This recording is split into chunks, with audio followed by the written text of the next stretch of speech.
Speech acts. Speech acts are actions which are performed via utterances. Utterances can be more than just a statement. For example, compliments, invitations,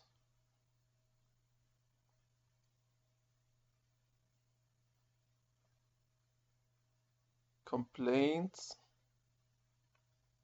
or apologies. Any speech act will consist of three related acts.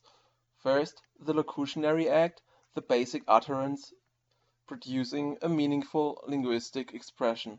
Second, the illocutionary act, the reason or purpose for uttering something, for example, a promise or warning. And third, the perlocutionary act, we utter something to intend an effect. IFIDs, illocutionary force indicating devices. One utterance can have different illocutionary forces, for example, a promise or a warning. Because of that, we can use the IFIDs for indicating the illocutionary force.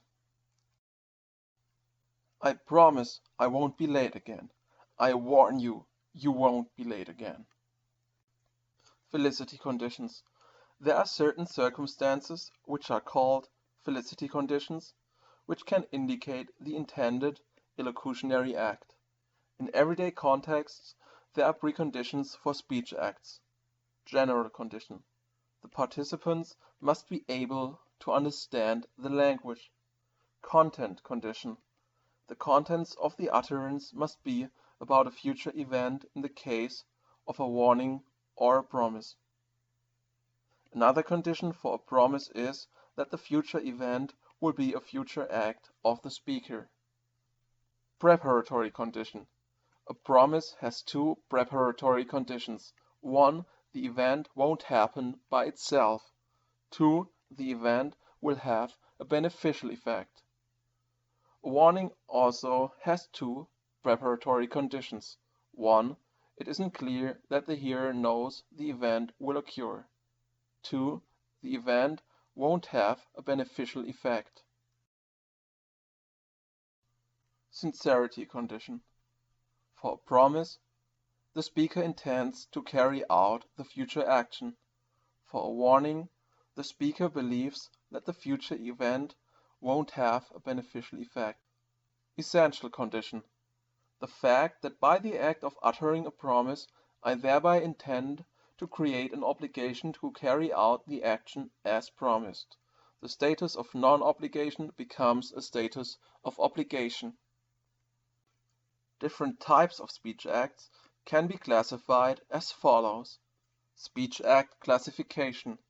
Speech act type, declarations, direction of fit, words change the world.